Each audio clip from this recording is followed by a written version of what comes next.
Hello viewers and welcome back to law Chakra. तो दोस्तों, भारत एक डाइवर्स कंट्री है। यहाँ दिवाली जितने धूमधाम से मनती है उतनी ही ईद भी और क्रिसमस भी। लेकिन जब सरकार किसी पर्टिकुलर कम्युनिटी को कुछ ज्यादा ही छूट दे, स्पेशल प्रिविलेजेस दे, तो एक सवाल उठता है, क्या ये एक कम्युनिटी के लिए स्पेशल प्रिविलेज है? क्या ये बाकी सभी के लिए फेयर है, या फिर ये एक नई कंट्रोवर्सी का हिस्सा है? आज हम बात करने वाले हैं सुप्रीम कोर्ट के एक फैसले की, जो आंध्र प्रदेश और तेलंगाना की सरकारों के एक ऑर्डर पर आया है, जिसमें मुस्लिम एम्प्लॉयज को रमजान के महीने में 1 घंटा जल्दी ऑफिस छोड़ने की परमिशन दी गई थी। तो क्या ये सही है, या फिर ये एक सेकुलर डेमोक्रेसी के प्रिंसिपल्स के अगेंस्ट है? और इसी के साथ हम एक और ऐसे केस की बात करेंगे जिसमें एक नया बयान से पॉलिटिकल और रिलीजियस टेंशंस भी गर्म हो गए हैं। संभल के एक डीएसपी ने एक ऐसी सलाह दी जो वायरल हो गई, और इस मामले में उत्तर प्रदेश के सीएम योगी आदित्यनाथ ने डीएसपी को सपोर्ट करते हुए कैसे कंट्रोवर्सी बढ़ा दी है, चलिए सब देखते हैं। तो व्यूअर्स, पहले तो उस केस की बात करते हैं जो सीधे सुप्रीम कोर्ट में सीजेआई संजीव खन्ना के सामने जा पहुंचा है। तो हुआ यूं कि तेलंगाना और आंध्र प्रदेश की गवर्नमेंट्स ने एक सर्कुलर इशू किया, जिसमें मुस्लिम एम्प्लॉयज को रमजान के महीने में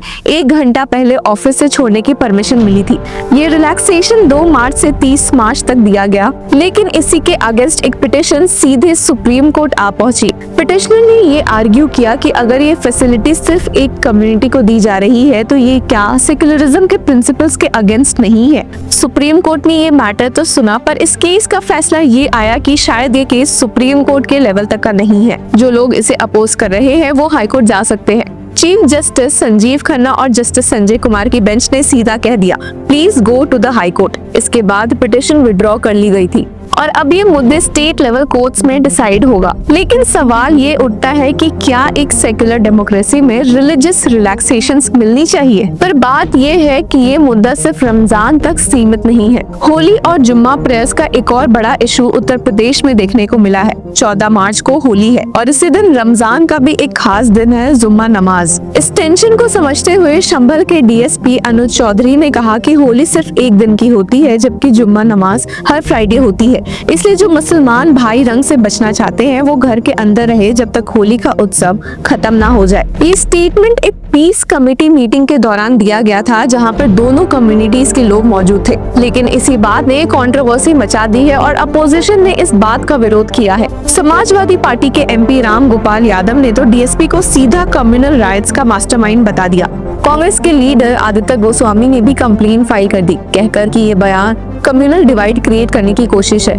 और इसी कंट्रोवर्सी के बीच एक और controversy UP CM Yogi Adityanath ने उठा दी, जब उन्होंने डीएसपी के कमेंट्स को सपोर्ट दिया। उन्होंने कहा कि डीएसपी ने शायद एक पहलवान की तरह बात की है, क्योंकि डीएसपी अनुज चौधरी एक फॉर्मर रेसलर भी है। लेकिन साथ ही उन्होंने ये भी कहा कि फेस्टिवल्स एक दूसरे की फीलिंग्स का रिस्पेक्ट करने का समय होता है। उनका कहना है कि नमाज लेट भी पढ़ी जा सकती है, और अगर कोई टाइम पे पढ़ना चाहता है तो घर पे पढ़े। यूपी सीएम योगी आदित्यनाथ ने ये भी हाईलाइट किया कि संभल के रिलीजियस लीडर्स ने भी डिसाइड किया है कि फ्राइडे की नमाज दोपहर 2 बजे के बाद पढ़ी जाएगी, ताकि कोई कॉन्फ्लिक्ट ना हो।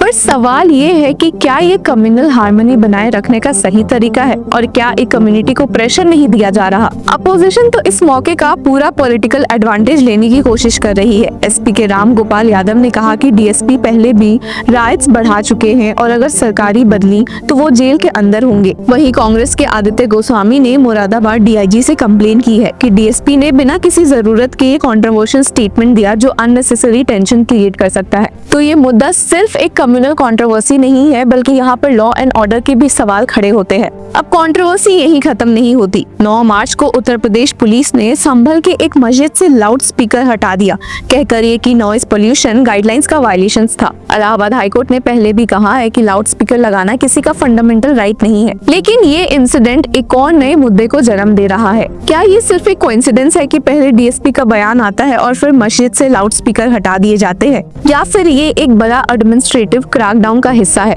अब अगर हम कॉन्स्टिट्यूशन को देखें तो आर्टिकल 14 कहता है कि इक्वलिटी बिफोर लॉ होनी चाहिए। कोई भी रूल या पॉलिसी किसी एक कम्युनिटी के फेवर में बायस नहीं होना चाहिए।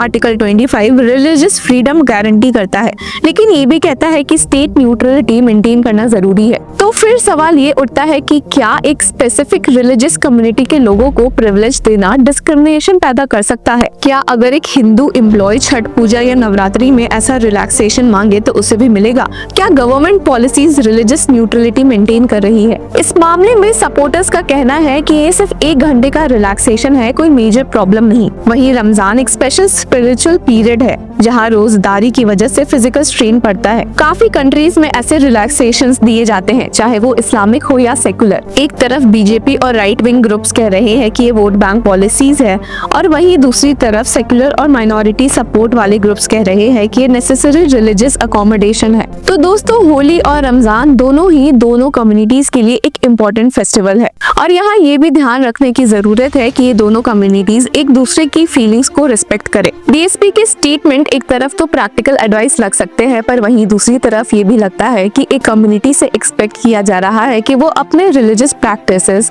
एडजस्ट करे। तो सवाल ये है कि क्या ये एक फेयर एक्सपेक्टेशंस है या मेजॉरिटी ड्रिवन पॉलिसीज और सोसाइटीज का असर है?